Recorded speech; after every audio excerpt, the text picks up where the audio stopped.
అదే మార్కెట్ సిబ్బంది అందరికీ ధన్యవాదాలు తెలియజేసుకుంటున్నాం. అండ్ ప్రతి మనం షణ్ముఖ 2.0 భాగంగా ప్రతి 15 గురువారం మీటింగ్ పెట్టుకుంటున్నాం. అలా కాకుండా శనివారం మన కంపెనీ యానివర్సరీ కుటుంబంగా ఈరోజు పెట్టడం జరిగింది. ఇదే రోజు మనకి లింగంకొండలో 2 ఎకరాల 75 సెంట్లు దేవోట్టు మీకు రోజు ఆవిష్కరణ జరిగింది. ఇది కేవలం 2 ఎకరాల 75 సెంట్లు మాత్రమే ఉంటాయి. మొత్తం వచ్చి మనకి 65 ప్లాట్స్ వచ్చాయండి. దీంట్లో మనకి బెనిఫిట్ ఏంటంటే ఊరికి మనకి జస్ట్ 1 ఎకరం గ్యాపే. పక్కన నుంచి జస్ట్ 1 ఎకరం దాటితే ఊళ్ళో సిమెంట్ రోడ్ టచ్ అవుతుంది. ఊరికి మనకి ఆనుకుగా ఉన్నాం కాబట్టి సేల్స్ తొందరగా అయిపోతాయండి. ప్లాటింగ్ లో అన్ని కూడా ఊరు గొడవలు ఎక్కువ వచ్చినాయి, ఫుల్ ఫేస్ ఎక్కువ ఉన్నాయి. ఇంకో బెనిఫిట్ ఏంటంటే 200 గజాల మొక్కకి 2 పక్కల రోడ్డు, 134 గజాల మొక్క 2 పక్కల రోడ్డు వచ్చింది అనమాట. సో మనకి అనుకూలంగా ఉంది కాబట్టి నేను ప్లాన్ చేయడం జరిగింది. ఇంకోటి ఏంటంటే దీనికి గజ రేట్ వచ్చి కేవలం 4,500 రూపాయలు మాత్రమే. పర్వాలేదు దగ్గర కొంతమంది ఎవరైనా ఇన్స్టాల్మెంట్ తీసుకుంటే అవకాశం కల్పించాలనుకోవడం మూలంగా 10 నెలల ఇన్స్టాల్మెంట్ తీసుకున్న వాళ్ళకి గజం 5,000 రూపాయలు కేటాయించడం జరిగింది.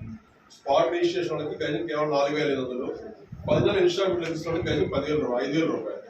సో 2 రకాల మన దగ్గర ఈ అవకాశం కలిగేయడం జరిగింది. అదేవిధంగా మనం ఈరోజు స్ట్రైక్లో వర్క్ ఇంకా స్టార్ట్ చేయలేదు, వాతావరణం వర్షం పడతాం మూలంగా. అయినప్పటికీ మన యానివర్సరీ కాబట్టి ఈరోజు స్టార్ట్ చేయాలని స్టార్ట్ చేసాము. సెప్టెంబర్ 1st వీక్ నుంచి మనం వెంచర్ సైట్ విజిట్ ప్లాన్ చేసుకోవచ్చు మీరు. దీంట్లో భాగంగా మన కంపెనీ స్టార్ట్ చేసి ఒక పుష్కర కాలం అంటే 12 సంవత్సరాల పాటు ఎన్ని ఇబ్బందులు వచ్చినా మనందరూ ఆదరించబట్టే ఈరోజు ఈ స్థాయికి మనం రాగలిగాం. ఎందుకంటే మన ఇందాక రజాక్ చెప్పినట్టు ఎన్నో సంవత్సరం వచ్చి మన స్టార్టింగ్ నుంచి ఇక్కడే ఉన్నాము. 2013 ఆగస్టు 23న నేను ఒక్కడే టేబుల్ గా లేకుండా ఆ రోజు స్టార్ట్ చేయడం జరిగింది. ఆ రోజు నుంచి నాతో పాటు కలిసి ప్రయాణం చేసి 10 మంది వచ్చారు. అఖిల్ గారు అవ్వచ్చు, అదేవిధంగా తర్వాత 1 year తర్వాత అబుబాబు గారు వచ్చారు, అక్బరా గారు, మన రాజ్ కుమార్ గారు ఎంత పడుతుందో ఆ రోజు ఈరోజు రాలేకపోయారు ఆయన. తర్వాత 2 వచ్చిన రజాకు, అదేవిధంగా కిషోర్ గారు మా ఫస్ట్ కస్టమర్ గా జాయిన్ అయ్యి ఆ రోజు ఈ రోజు ఇక్కడ మాతో కలిసి ప్రయాణం చేస్తున్నారు.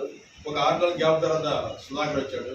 ఎందుకంటే ఎందుకు చెప్తానంటే ఇవన్నీ ఇక్కడ డబ్బుల విషయం పక్కన పెడితే మనసులు కలవబట్టే ఈ రోజు ఇక్కడ మా అభిమానం మొదటి శ్రీనివాస గారు చెప్పారు, మన అభిమానం మాటల రూపంలో చూపించారు.